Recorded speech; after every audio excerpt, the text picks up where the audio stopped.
retomando y continuando el tema anterior, les decía que tanto un hombre tan característico del periodo como Francis Bacon, estudioso, político, diplomático, aventurero,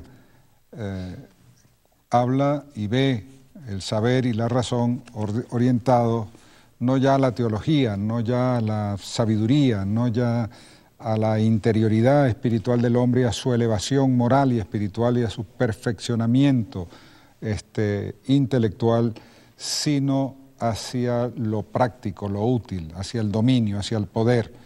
Entonces él formula la famosa frase aquella que dice "Reason is power", la razón es poder.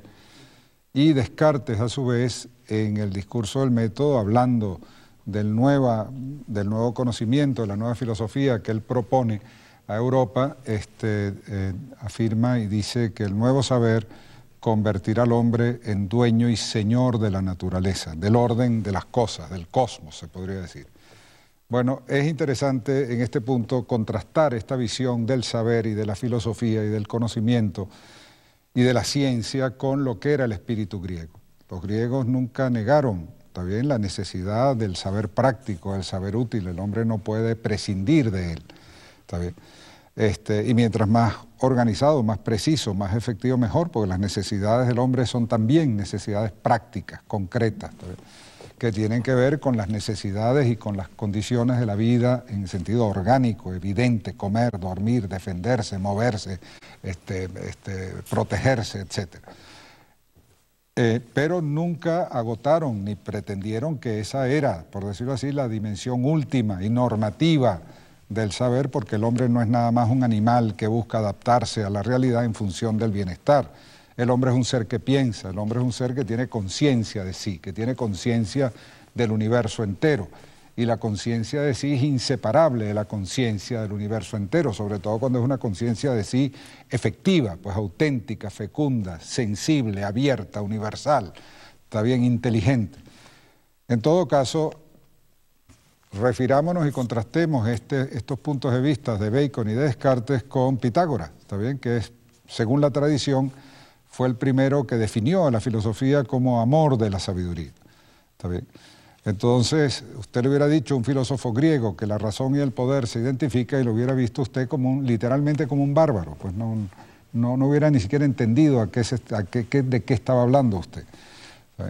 La razón tiene que ver con la verdad, la razón tiene que ver con el sentido de las cosas, con los fines.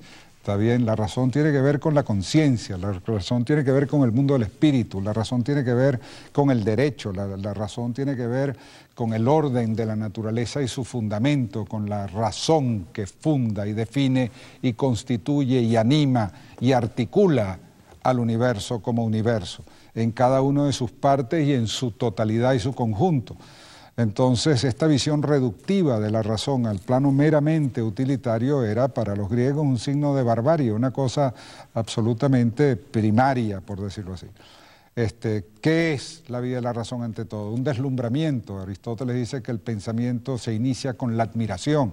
Está bien, que el conocimiento toma su inspiración y su movimiento de la admiración. Está bien, y de la pregunta por el ser, dirá Parménides: pensar y ser son lo mismo.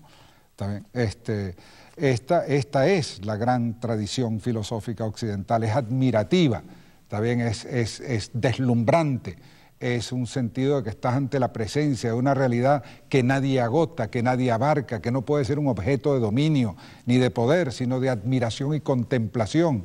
¿Está bien? Alguien le pregunta a Pitágoras, dice la tradición, que por qué había venido él al mundo, por qué había venido él a la existencia, y él le respondió a esa pregunta diciendo: para contemplar el cosmos. La contemplación no es una actividad abstracta, no es una actividad alienada, esotérica casi. La contemplación es el sentido de la realidad, la presencia de lo real, y eso lo puede despertar el movimiento de un dedo, está bien, el movimiento de cualquier cosa la puede dar, el movimiento de las nubes, el movimiento de un árbol, la presencia, está bien, de un niño, lo que sea, todo es susceptible, pero hay que verlo y hay que ser capaz de reconocer el ser de la cosa. Es al ser a lo que se refiere esencialmente el pensamiento. No es a ver cómo y por qué, sino qué es.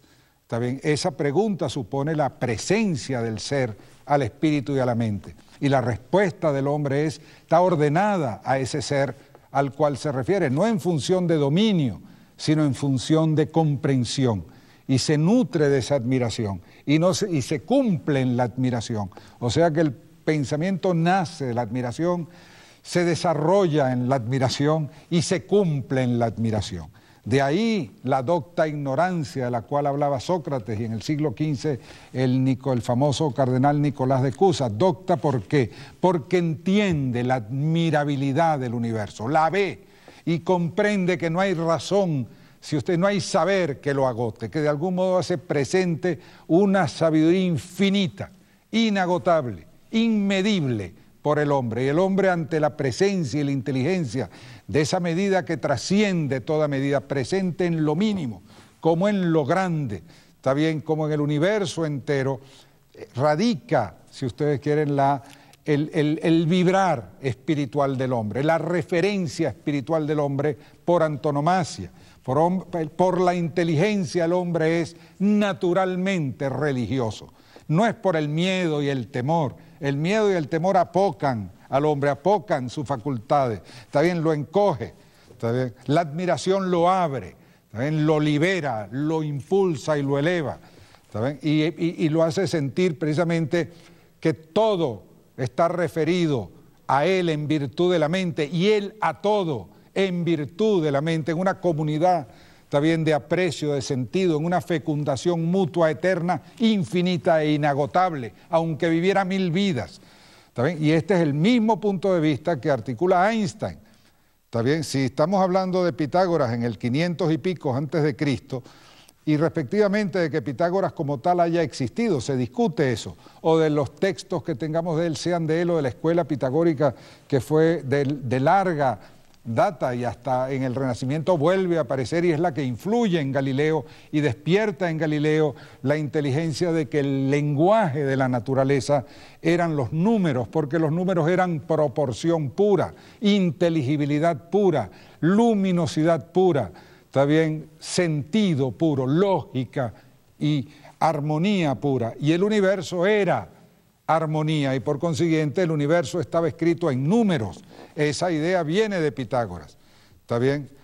La llave del conocimiento de la naturaleza, por consiguiente, no era solo, estaba dada por esa metafísica pitagórica del siglo VI a.C., los años 500 a.C., y que Galileo entonces aplica a los fenómenos concretos, pero dice, para entender la naturaleza hay que interpretarla en el lenguaje de las matemáticas. ¿Está bien?